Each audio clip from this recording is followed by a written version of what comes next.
And our special guest tonight is Michele Caracappa, and we'd love for you to introduce yourself. Absolutely. I'm so happy to be here with you all tonight. And Jen, I don't think I mentioned this to you, but my team is obsessed with the main idea. One week it was going into their spam accounts and I think they were emailing you. They were very upset because they thought that they had lost access. And when they regained it, they were very relieved. But I am Michele Caracappa. I'm the Chief Program Officer at New Leaders. And yeah, glad to see some New Leaders alum, including Mitch, on the call. Cohort 5. Sorry. There you go. New Leaders has trained over 4,000 school leaders across the country. We currently work with about 1,400 leaders a year, offering just leader development for folks at all levels, teacher, leader, principal, school system leader, and very much have an equity and racial and social justice focused mission, very much on, enabling the next generation of school leaders to really, really advance outcomes particularly for students of color and students living in poverty. I'm thrilled to be here tonight. We are going to talk about an article, the blog post that I wrote sort of in the wake of the Capitol attack last week. And, what sort of inspired me to write the piece was, as Mitch said, sort of was watching how, as everything was sort of blowing up in Washington, very quickly, teachers and parents to some extent too were kind of being put on the spot. What are you going to tell your kids tomorrow, right? And there was a lot of conversation about what was that going to look like. Lots of commentary sort of on Thursday morning. Did your kid's teacher talk about what happened? Why or why not? How do you go about having these conversations and what should it look like? But sort of so much focus on the role of the teacher and the student experience, but almost like a vacuum in terms of, well, what is the school leader's role in all of this, right?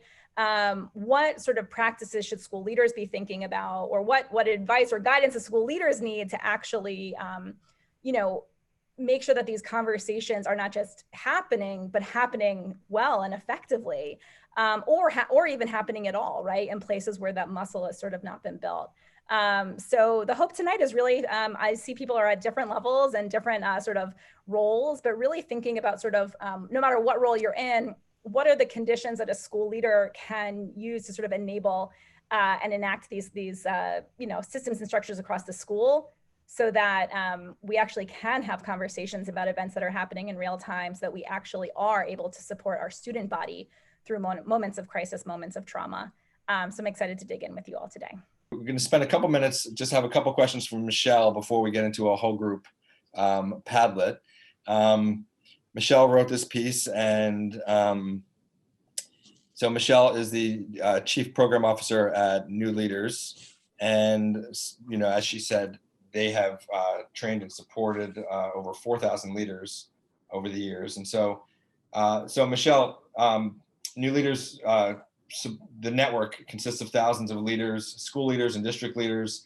What would you say, from your perspective, is the single biggest obstacle for schools when it comes to confronting history in real time, as you put it?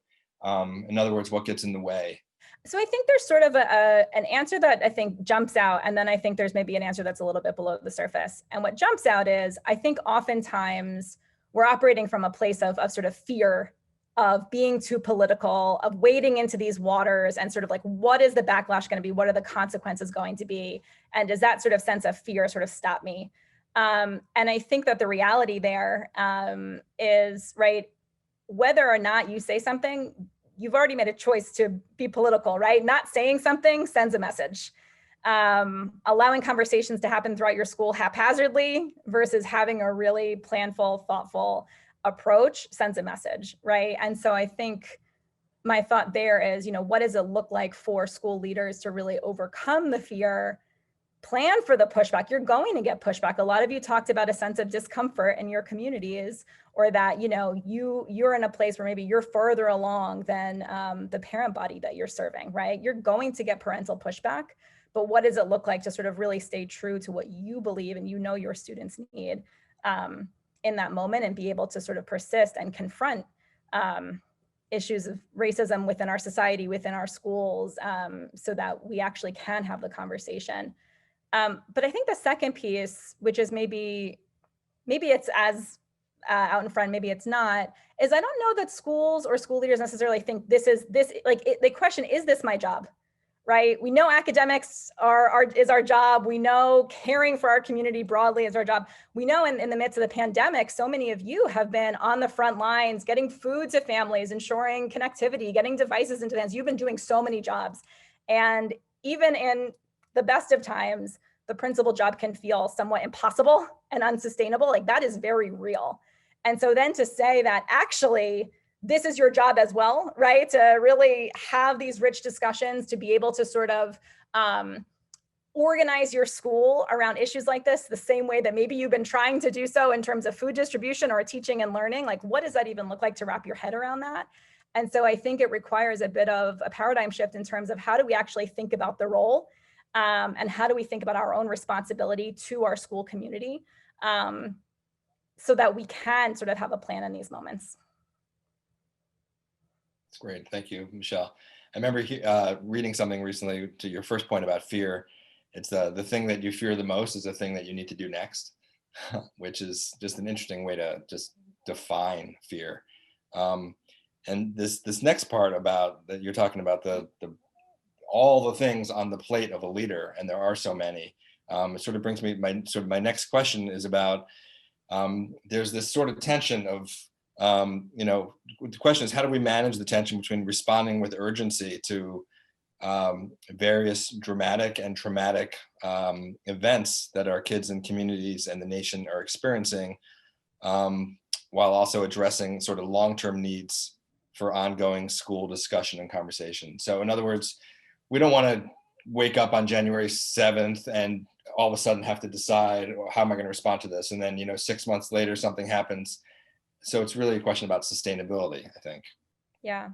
Yeah, I think that tension can be really real. And I think that, even though we started with the lovely Dr. King quote around the fierce urgency of now, I don't know that the best course of action for the 52 people on this call is to say, okay, I'm leaving this call and tomorrow is the inauguration and Thursday morning, I'm going to be different and this is going to go down totally differently, right? And across every classroom in my school, we're going to do X, Y, and Z, versus taking a longer term view, right? And really thinking about, how do I lay the groundwork so that it's less about sort of, throw out the lesson plan and it's a new day, and more about, what do I actually need to do to build this muscle within my school community? And what do I need to do to ultimately sustain change, right? And I think that, there's been certainly increased attention in our field around what it looks like to lead for equity, although that often becomes, a buzzword and not necessarily connected to action.